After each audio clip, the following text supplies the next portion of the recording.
మన్నిత ఇన్ఫ్రావారి Amaze County premium 2 BHK independent simplex ఇల్లు కేవలం 55 లక్షలు మాత్రమే. ఈ రోజే బుక్ చేసుకోండి. ఈ జన్మకు నీకు పెళ్లి కాదు. ఇదిగో శాస్త్రి, దేని మీద ఐరోళ్ళు కేగానే నా మ్యారేజ్ లైన్ మీద మాత్రం అయికో. అసలు నాకు పెళ్లి ఎందుకు కాదు? నీ పెళ్ళానికి పెళ్లి అయిపోయింది కనుక. నాకు పెళ్లి అవ్వకుండా నా పెళ్ళానికి పెళ్లి అవ్వడం ఏంటయ్యా? ఆ తెలగాడు పెళ్ళలేదు, అది నీ పెళ్ళమే. పావుడు పెళ్లి చేసుకున్నాక నాకు పెళ్ళం ఏంటే? ఇదిగో ఇది గారి వాడు విన్నాడంటే నిన్ను నన్ను చెప్పించు కొడతాడు. పుట్టించు కొట్టు. ఇదిగో పెళ్లి అనేది 7 జన్మల బంధం. గత 5 జన్మలుగా అమ్మాయి నీ పెళ్ళమే. కానీ ఈ 1 జన్మలోనే అమ్మాయి కాస్త కాలు జారి ముందు పుట్టింది, నువ్వు లేట్ అయ్యావు. గత జన్మలో నువ్వు కోతి, ఆ అమ్మాయి కూడా కోతే. మీ ఇద్దరు కలిసి తిరుపతి కొండ మీద కాపురం కూడా చూసుకునేవారు. అంతకుముందు జన్మలో నువ్వు కుక్క, ఆ అమ్మాయి ఆడకుక్క. అంతకుముందు జన్మలో నువ్వు దున్నపోతూ, ఆ అమ్మాయి గేదె. ఇవన్నీ నిజమని రుజువంటి పంతులు. వస్తాను. అమ్మా 4 పువ్వులు ఏమ్మా, ఫ్రీగా పెళ్లి చేసి పెడతాను. ఈ వయసులోనా? ఈ పువ్వును మంత్రం చేస్తాను. నేను చెప్పిన ఇంటి ముందు పెట్టు. ఆ ఇంటి ఆవిడ పువ్వు తీసుకుని కళ్ళకు అద్దుకుని తల్ల పెట్టుకుందనుకో, అది నీ పెళ్ళం. లేకపోతే కాదు. కషా విషా విశ్వం విశ్వ బ్రహ్మానందం చెవులో పువ్వా. తీసుకో.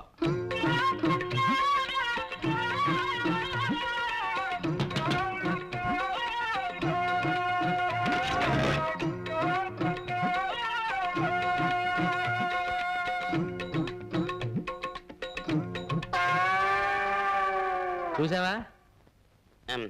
పువ్వును చూస్తే ఏడదైనా తల్లోనే పెట్టుకుంటది. అలాగా? ఈ పువ్వుని చేత పుచ్చుకో. పదా సరే పదా. పువ్వును పెట్టు.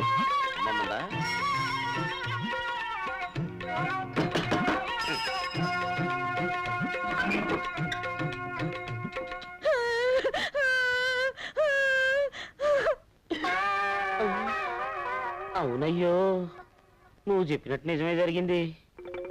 అది విధవరాలని నాకు ముందే తెలుసు. అర్థమైంది కదా? ఈ జన్మలో నేను అమ్మాయిని జాగ్రత్తగా చూసుకుంటే వచ్చే జన్మలో అమ్మాయి నీ పెళ్ళమై పుడుతుంది. నాన్నా, నాన్నెక్కడా? పొద్దున్నే పొలం వెళ్ళారు. నాకు చెప్పకుండా వెళ్ళిపోయింటి ఏంటి? నేను ఎక్కడ కూర్చున్నా నీతో చెప్పి రావాలా? ఏమిటి నాన్న అలా మాట్లాడుతున్నావు? నిన్నటిదాకా నన్ను వదిలి ఎప్పుడైనా పొలానికి వచ్చావా? నిన్నటిదాకా నీకు మీసాలు లేవు, ఇప్పుడు మీసాలు వచ్చాక. రే ఏంట్రా ఇంకెక్కడే ఉన్నావు? మరి వెళ్ళి చెప్తానండి. వెళ్ళు. ఎక్కడికి రా? పట్టణం అండి, ఎరువులు తేవాలి కదండి. మరి అదేమిటి నాన్న, నేను తెస్తానుగా. ఏ అడి తేలాడా? అది కదా నాన్న, పట్టణంలో వాడిని మోసం చేస్తారు. పోతే పోనీ నడబేగా. ఇంటి పని మానేసి ఇక్కడేం చేస్తున్నావురా? కనపట్టాలా కోతకో ఇస్తున్నా ప్రమోషన్ వచ్చిందిగా, సూపర్ అయ్యాను. అయ్యగారు వస్తున్నారు చూడు. ఏం నాన్న ఇది? 4 చేసే పనికి 40 మంది కూలీలా? నీకేమైనా పిచ్చి పెట్టినా? చేతకాని వెదవులందరినీ తీసుకొచ్చి పని అప్ప చెప్పావు. ఏమిటి చేస్తావు? అరే ఈయన గారు మొలకి తాడు కట్టక ముందు నేను తలకి పాగా కట్టాను. చెప్పండి రా. పని వాళ్ళ ముందు అవమానిస్తావా? రాత్రికి ఇంటికి వస్తావా? అక్కడ చూసుకుంటా నీకు. ఏంటి చూసేది అంకుల్? నాన్నెక్కడ? పొలం దగ్గర పడుకుంటానన్నారు. భోజనం చేశాడా? మీ నాన్నగారు ఇక్కడ ఫోన్ చేసి 2 రోజులైంది. 2 రోజులా? నాకు తిక్కరేగిందంటే ముగ్గాడిస్తాను. వస్తులుంటాడా? లేదు, మీ పిన్నింట్లో తింటున్నారు. పిన్నింట్లోనా? అవునరా, మీ ఆవిడ చేసిన వంట తిని తిని నోరు చచ్చిపోయింది, అందుకే ఇక్కడ తింటున్నాను. ఏంటి కొత్త ముగ్గు? పెళ్ళైన కొత్తలో ఇది అన్నం కాదు అమృతం అని ఐస్ ఫ్రూట్లు తిన్నట్టు తిన్నావే. అవన్నీ మర్చిపోయి ఇవాళ దాని చేతి వంట బాగలేదా? అసలు నీకేం పట్టుకుంది? పట్టుకుందా నాకు కాదురా, నీ పెళ్ళ ఇంట్లో కాలు పెట్టేప్పటి నుంచి ఈ ఇంటికి శని పట్టుకుంది. బంగారం లాంటి ఎద్దు చచ్చిపోయింది, నిక్షేపం లాంటి పాకలు తగలడిపోయాయి. అసలు ఈ పెళ్లి ఎందుకు చేశానని ఇప్పుడు ఏడుస్తున్నాను. అదేంటి? ఎద్దు చచ్చిపోయిందంటే లారీ గుద్దు చచ్చిపోయింది, పాకలు తగలబడ్డాయంటే బాబాయ్ చుట్ట కలుస్తూ నిద్రపోయాడు, తగలబడ్డాయి. దానికి నా పిల్లలు ఇంట్లో అడుగు పెట్టడానికి సంబంధం ఏమిటి? ఆహా, విన్నారా విన్నారా? పెళ్ళం వచ్చేసరికి ఇల్లు ఎంత మార్పు వచ్చిందో. పెళ్ళాన్ని వెనకేసుకొస్తున్నాడు. రే ఇక మీద ఇంటి బాధ్యతలన్నీ నేను మోయలేను. నీ పనులు నువ్వు చూసుకో, నా పనులు నేను చూసుకుంటాను. నీ పెళ్ళానికి మల్లెపూలు కావాలంటే నేను తీసుకురావాలి. నీ పెళ్ళానికి పొట్టాలు ఏంటవి? కోహినూరు. అవి నేను పట్టుకురావాలి. కనీసం అవేమిటో కూడా మనకు చెప్పలేదు. చెప్పరా? అది పెళ్ళానికి మనం కూలోడు. ఇక మీదట కూలోడుగా బతకాల్సిన కర్మ నాకు పట్టలేదు. ఇంట్లో పనులన్నీ నువ్వు చేయి, కూలీ నేను పడేస్తాను. కూలి పడేస్తావా? నాకు? నీకే. ఏ ఇంట్లో పనులందరికీ పడేయటలా, అలాగే నీకు పడేస్తాను. ఇప్పుడు అర్థమైంది అసలు విషయం ఏమిటో. అర్థమైందిగా, ఇంకెళ్ళు. నువ్వు అసలు నా కన్న తండ్రివే కాదు.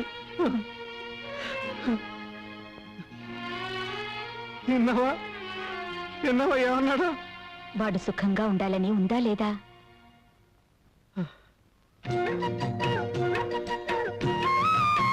బావగారు అటు చూడండి. ఇంటి పనులు చేయలేననుకున్నాడా పెద్ద మనిషి? మేము కూడా చేస్తాం. కాయగూరలు కూడా తెచ్చారా? కాయగూరలు అంటే కాయగూరలు, నా పెళ్ళానికి చీర కూడా తెచ్చాను. ఇక తీసుకో. అదే కదా నాకు కావాల్సింది. లైన్ లో నుంచి జీతం తీసుకుంటాడో అత్తోని దగ్గర నుంచి డబ్బు వస్తుందో అడగమన్నారు అయ్యగారు. అమ్మో!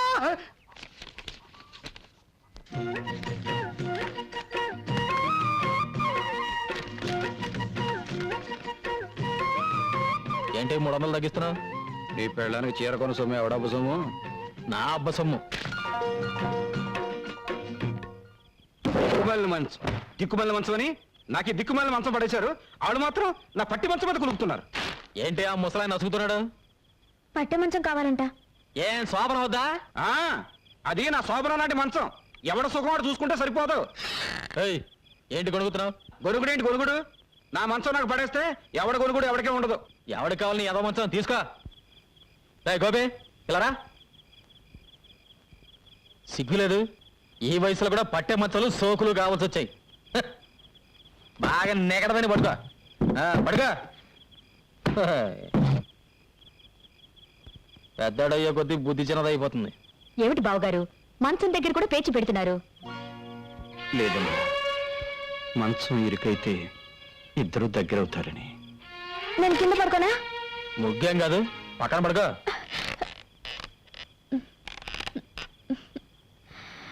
ఇరుగ్గా ఉందండి.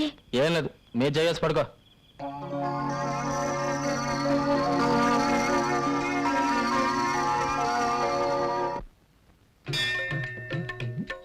పారడానికి గుర్తుపట్టదు లేదు చూడాలి.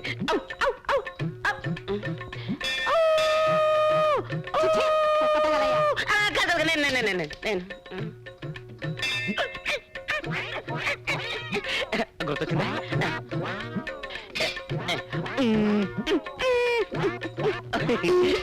అర్థమైందా? కోతి అదే అదే అదే అదే అడిగితే ప్రసాదం పెట్టేదానిగా ఈ కోతి చేష్టలు ఎందుకు? ఇంత కష్టపడ్డా నా పారు నన్ను గుర్తుపట్టలేదేంటి? నేను చెబితేనేగా నీకు గత జన్మ గుర్తుకొచ్చింది. ప్రస్తుతం నీ పారు ఆ తిలక్కగాడి మాయలోనే ఉంది. ఇక లాభం లేదు. ఎంత కష్టపడైనా సరే నా పారు నేను చేరుకోవాల్సిందే. చెప్పా. అబ్బా ఏమిటండి పట్టపగలు? మంచి మూడ్ వస్తుంది. ఏంటి అరుపు? అంత గట్టిగా వాటేసుకుంటే నొప్పేదో. ఎవడా నువ్వు? ఎవడా నువ్వు? నా బెడ్రూమ్ లో తొంగి తొంగి చూస్తున్నావు. ఎవడా నువ్వు? నా పారు కొరకు వెతుకుంటూ వచ్చిన దేవదా. పారు ఎవర్రా? అది నా భార్యరా? కాదు, మన భార్య. అయ్య బాబోయ్, నిన్ను చంపుతాను. ఆవేశపడకు బ్రదర్. గత 5 జన్మలుగా మేమిద్దరం భార్యాభర్తలు. నీ పంది మొహానికి అది భార్య ఏంట్రా? Correct brother. గత జన్మలో నేను పందిగా పుట్టినప్పుడు పారు ఆడపంది 25 మంది పిల్లలు కూడా కంది. అంతకు ముందు జన్మలో నేను కోతిగా పుట్టినప్పుడు పారు ఆడకోతి. మా సంతానం ఇప్పటికీ తిరుపతి కొండ మీద ఉంది. నిజంగానా? నాకు నా గత జన్మ గుర్తొచ్చిందిరా. గత జన్మలో నువ్వు కోతిగా పుట్టినప్పుడు నేను తిరుపతి వచ్చి వెంకటేశ్వర స్వామిని దర్శించుకోవాలనుకున్నప్పుడు నువ్వు నా మణి పర్సు కొట్టేశావు. అప్పుడు నిన్ను కొట్టడం మర్చిపోయాను రా. ఇప్పుడు కొడతాను, చంపేస్తా.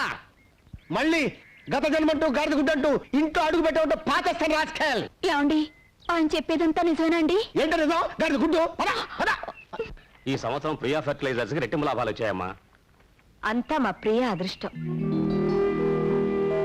ఎంత లాభం వచ్చే ఏం ప్రయోజనం అమ్మా? ఉన్న ఒక్క కూతురు దగ్గర లేకపోయాక.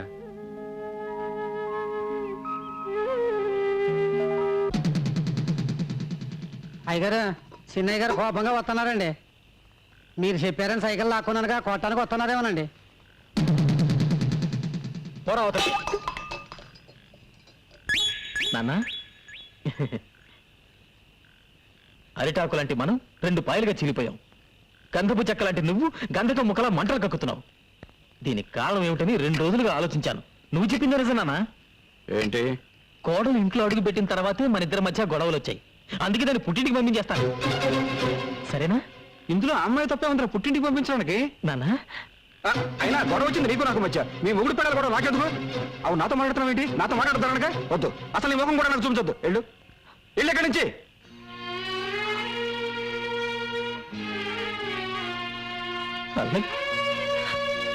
వాడి రక్తంలోనే మీరున్నారు. మీరు దూరం చేసుకుంటే మాత్రం వాడు దూరం అవుతాడా? అవ్వాలి, అయి తీరాలి. అయ్యేటట్టుగా చేస్తాను. ఎంత లాభం వచ్చే ఏం ప్రయోజనం అమ్మా, ఉన్న ఒక్క కూతురు దగ్గర లేకపోయాక.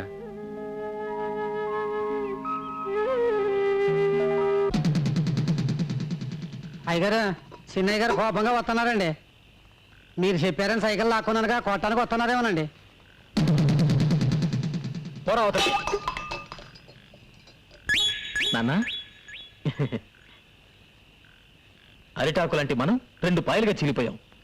గంధపు చెక్క లాంటి నువ్వు గంధకం ముక్కలా మంటలు కక్కుతున్నావు. దీనికి కారణం ఏమిటని 2 రోజులుగా ఆలోచించాను. నువ్వు చెప్పింది నిజమేనా? ఏంటి? కోడలు ఇంట్లో అడుగు పెట్టిన తర్వాతే మన ఇద్దరి మధ్య గొడవలు వచ్చాయి. అందుకే దాన్ని పుట్టింటికి పంపించేస్తాను. సరేనా? ఇందులో అమ్మాయి తప్పే ఉంటారు పుట్టింటికి పంపించడానికి. నాన్న, అయినా గొడవ వచ్చింది నీకు నాకు మధ్య. మీ మొగుడు పిల్లలు కూడా నాకెందుకు? అవు నాతో మాట్లాడుతున్నావు ఏంటి? నాతో మాట్లాడుతున్నానుగా వద్దు. అసలు నీ ముఖం కూడా నాకు చూపించొద్దు. వెళ్ళు ఇక్కడి నుంచి.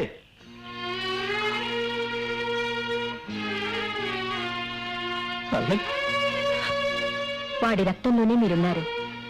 మీరు దూరం చేసుకుంటే మాత్రం వాడు దూరం అవుతాడా? అవ్వాలి, అయి తీరాలి, అయ్యేటట్టుగా చేస్తాను. మీ అందరికీ స్వాగతం, సుస్వాగతం. ఈ ఏడాది మన గ్రామంలో జరుగుతున్న ఎడ్ల పందాల్లో పాల్గొనడానికి ఎన్నో గ్రామాల నుంచి ఎడ్ల బండ్లు వచ్చాయి. గత 5 ఏళ్లుగా వరుసగా ఛాంపియన్షిప్ గెలుచుకుంటున్న ముద్దు కృష్ణ ప్రతిసారి ఆయన్ని ఓడించాలని విశ్వ ప్రయత్నం చేస్తున్న మదన్ గోపాల్. ఈసారి మనోడు ఖచ్చితంగా గెలుస్తాడు రా. మీరేం బాధపడకండి, అదంతా నేను చూసుకుంటాను. ఏంటి చూసుకునేది నీ మొఖం? ఆ విశ్వ బీజాన్ని 4 నెలల క్రితం ఆడు దొడ్లో పాతించాను రా.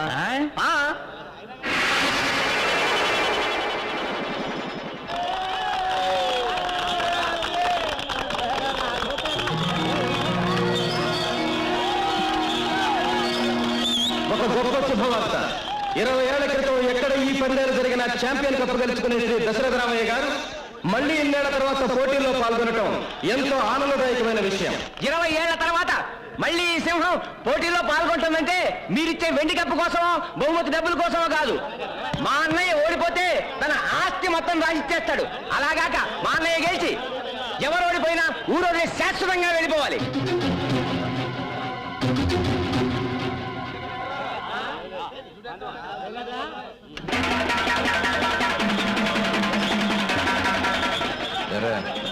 ఇంకా ఈడు వెళ్ళలేదా?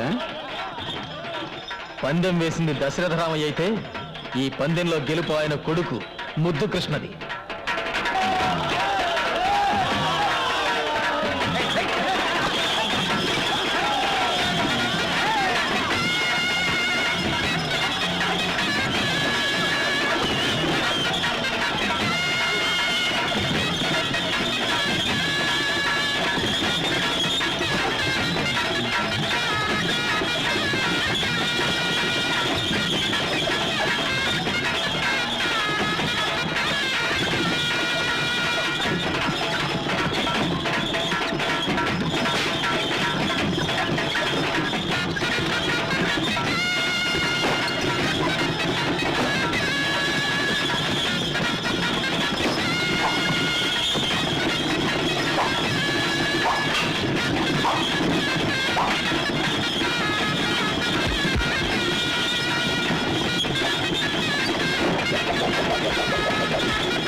వచ్చేయ్. అరే, వచ్చేయ్. వచ్చేయ్. వచ్చేయ్, రా. ఆయ్.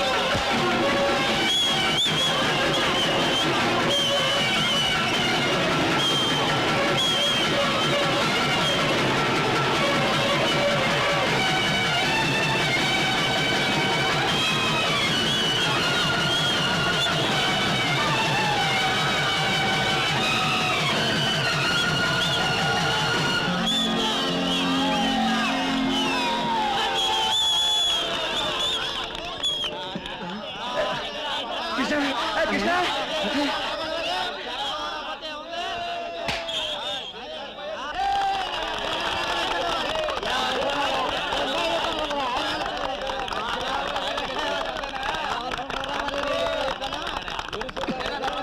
ఎందుకు బండి చీల తీసావు?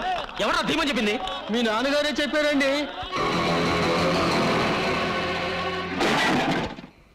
ఇంత నీచానికి దిగజారుతాడా? 10 మందిలో అవమానించడం దానికి ఒక్క మాటలో వెళ్ళిపో అంటే వెళ్ళిపోతాంగా. నేను బయటికి వెళ్ళి బతకలేను అనుకున్నాడేమో. ఆయనే బతకలేడు. తెల్లారితే ఆయన మొహానికి ఎవరు గడ్డం ఇస్తారనుకున్నాడు? నేను వెళ్ళాక ఇంత గడ్డం పెరిగి పిచ్చాడైపోతాడు. ఏంటి ఇంకా నిలబడ్డావు? క్షేమంగా వెళ్ళి రండి అని మనకెవరు బొట్టు పెట్టి సాగనంపరా? పద పద. ఏమైంది? ఎక్కడికి వెళ్తున్నారు? తెలియదు పిన్ని. ఇంతకాలం ఆ ముసలాయన ప్రపంచం వరకు బతికాను. ఆయన పొలం వెళ్ళి రమ్మంటే వెళ్ళొచ్చాను, పట్నం వెళ్ళి రమ్మంటే వెళ్ళొచ్చాను. ఇప్పుడు నేను ఈ ఇంట్లోంచి వెళ్ళిపోవడం ఆయనకి కావాలి. అందుకే వెళ్ళిపోతున్నా.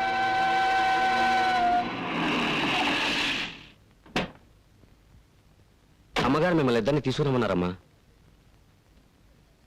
మనకు చోటు దొరికే వరకు మా ఇంటికి వెళ్ళిపోదాం రండి.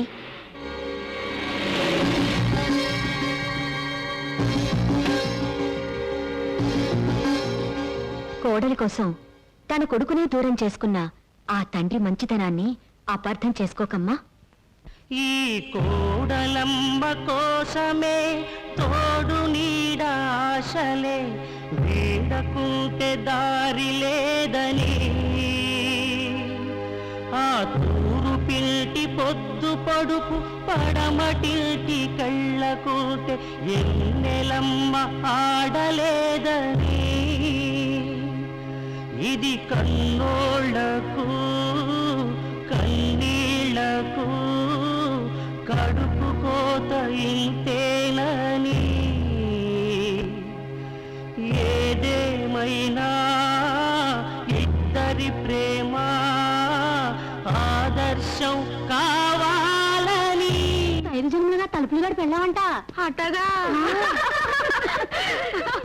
మనం ఇందాక మాట్లాడుకునేది ఏడు గురించారా? ఏమైనా తిలకు ఏంటి బ్యాడ్లకు? నువ్వు ఎదురవడం నా బ్యాడ్లకు. అది కదయా తలుపు గడి పిల్ల నీ పిల్ల ఒకటేనట్టుగా.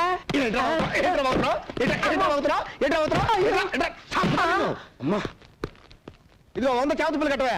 నేను విన్నది నిజమేనా? ఎవరుగా ఎవరు చెప్పండి నీకు? 5 జన్మలుగా నీ పెళ్ళం తలుపులు గడి పెళ్ళం ఒకటేనటగా.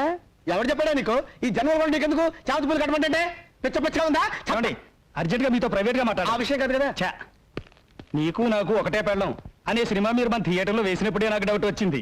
చీలిపి ఆ తలుపులు గడి పెళ్ళాన్ని మీరు లేపుకొచ్చేట్టుగా. ఈ విషయం నీకు ఈ ఊళ్ళో వాళ్ళందరికీ ఎవరు చెప్పారా? అసలు నీకు నాకు బుద్ధుందా? లేదు. నాకు బుద్ధుంటే నిన్ను పాతేయకుండా నేనెట్టా ఊరుకుంటాను రా. ఈ విషయం తెలుసా నీకు? నాకు పెచ్చెక్కింది, నాకు పెచ్చెక్కింది. కూరగాయలతో స్నానం చేస్తా నీకు. నాకు పెచ్చెక్కింది, నాకు పెచ్చెక్కింది. నేను భరతనాట్యం చేస్తున్నాను, నాకు కూచిపూడి కూడా వచ్చు. నేను రోడ్డు మీద పరిగెడుతున్నాను. ఆహాహా ఓహోహో. అప్పిచ్చేదాకా మన చుట్టూ తిరిగాడు, ఇప్పుడు వసూలు చేసుకోవడానికి చెప్పులు దాకా ఆడు చుట్టూ తిరగాల్సి వస్తుంది. ఈ తమ్మయ్య గాడు ఎక్కడున్నాడో కనపట్లేదయా? ఎందు బాబు? వారికి 30,000 రూపాయలు అప్పించాను, నెల రోజుల నుంచి కనపట్టలేదు. కనపండి కాల్చోలు ఎరగొడతాను. ఆడు ప్యాకెట్కి డబ్బు తగిలేస్తే నాకెందుకంట? అప్పు తీసుకున్నాక ఇచ్చేయాలగా. ఇలా ఎంతకాలం తప్పించి తిరుగుతాడో నేను చూస్తాను. క్షమించండి. పర్లేదు పర్లేదు. ముందా తలిపేసేయి. అప్పులాలకు మొహం చూపించలేక కప్పలాగా ఎంతుకుంటూ వచ్చాను. అదే నేను మీ పొజిషన్లో ఉంటే ఓ 2 ఎకరాల పొలం అమ్మి పారేసి అప్పులాలు మొహాన్ని కొట్టేవాడిని. ఛా, ముష్టిది 2 ఎకరాలు నాకుంటే నేను అమ్మేసేవాడిని. ఛా, నాకుంటే నేను అమ్మేసేవాడిని. ఛా. శత్రుశేషం రుణశేషం ఉండకూడదంటారు నాయన. అందుకే అమ్మాయి ఆహా, అప్పుడే కళ్ళకు గంపలు కట్టుకుని పేకాడే లెవెల్కి ఎదిగావు అనమాట. వాడు కట్టుకోలేదండి బాబు. వాడి లుక్కు మా ముక్కల మీద పడితే మాట ఎక్కడ గల్లం తోతుందని మేమే బలవంతంగా కట్టాం. ఏంట్రా ఏమైంది? ఇదేమిటి ఈయన ఇక్కడికి వచ్చాడు? మా వారు పాపం పేకాట్లో 6 లక్షలకు పైగా మునిగిపోయారు. మీరే ఏదో రకంగా సహాయం చేయాలండి. ఎవరు? తమ్మేక? మా ఊరు మాకు కావాల్సినాడు. ఒరే సర్వమంగళం ఒక 50,000 ఇవ్వరా. 50,000? ఏం చాలదా? అమ్మో నాకు వద్దు. ఏ తీసుకుంటే తీర్చడం కదా, నీకు ఆస్తి ఉంది కదా. నాకు అక్కడిది వేరే ఉంటున్నావుగా. మీ అన్నయ్య నీకేం ఆస్తి పంచలేదా? ఏంటి పంచాయతీ 13 ముక్కలు? ఆయన ఎప్పుడు ఎంత ఇస్తే అంతే. చూసారా, తమ్ముడిని అమాయకుని చేసి అన్న మొత్తం ఆస్తి కాదేశాడు అన్నమాట. చూడు, ఎలాగూ పంచలేదు కాబట్టి అందులో నీకు సర్వాధికారాలు ఉన్నాయి. మంచి రేటు చూసి 2 ఎకరాలు అమ్మి పెడతాను. ధైర్యంగా ఉండు. ఆ ఖాళీ స్టాంప్ పేపర్ మీద సంతకం తీసుకో. అలాగేనండి. నిన్ను ఎక్కడ నిలబడతానో చూడు. నడి రోడ్డు మీద కాదు కదా. రత్నమా, ఏడి మీ ఆయన ఉంటే పిలు. ఎందుకు బావగారు? ఆడికి బుద్ధి ఉందో లేదో తెలుసుకోవడానికి. ఎవరైనా కాగితాలు తీసుకొచ్చి సంతకాలు పెట్టమంటే వెనక ముందు తురకడ పెట్టేస్తాడే. ఏమైంది? ఏమవుద్ది? బంగారు లాంటి 2 ఎకరాలు. ఇదిగో సచ్చిమిత్రు రాసుకున్నాడు. ఆయనేం రాసుకోలేదు, నేనే రాసిచ్చాను. అంత అవసరం ఏమొచ్చింది? నాకు అప్పులు అవసరాలు ఉండవా? అంత కొంపలంటుకు పోయే అవసరాలు ఏంటో చెప్తే నేనే డబ్బు ఇచ్చేవాడిగా. అదే అదే ఎందుకో అని అడుగుతున్నాను. పెద్ద ఆయనకి నీకు లెక్క చెప్తూ నీ ముందు చేతులు కట్టుకుని నిలబడాలా? నేనేం పసిపిల్లాని కాదు. నాకు పెళ్ళైంది, పెళ్లికి ఎదిగిన కొడుకున్నాడు. ఆ మాటకు వస్తే ఈ ఆస్తిలో నాకు హక్కు ఉంది. నీకంతగా ఇష్టం లేకపోతే నా మాట నా మొహం మీద పారాయి. నేను ఎక్కడికైనా వెళ్ళి బతుకుతాను. ఏమైందండి మీకు? ఆస్తిలో బాగా అడుగుతున్నారా? ఇదంతా ఆయన రక్తం ఒడిచి సంపాదించిందండి. ఆయన రక్తం ధారపోస్తే నేను చెమట వచ్చాను. ఆయన రెక్కలు ముక్కలు చేసుకుంటే నేను రాత్రి బాబులో కాపలా కాచాను. ఆస్తి పంచిస్తే మర్యాదగా ఉంటుంది, లేకపోతే కోర్టుకు వెళ్ళాల్సి ఉంటుంది. అక్కర్లేదురా, ఇవిగోరా, ఇవి నీ ఆస్తి పత్రాలు. ఇవి ఇప్పుడు రాయించినవి కదరా. మీ ఇద్దరికి పెళ్లి చేసి పెట్టని అప్పుడు ఆ రోజే రాయించారు. రే, కావాలంటే నా ఆస్తి మొత్తం రాసిచ్చేస్తాను. అంతేకాని నన్ను విడిచిపెట్టి దూరంగా వెళ్ళిపోతాను మాత్రం చెప్పొద్దురా. ఇప్పటికే కొడుకు దూరం ఎందుకే కుమిలిపోతున్నాను. మీరు కూడా నన్ను విడిచిపెట్టి వెళ్ళిపోతే నేను అనాథరైపోతాను. వద్దురా.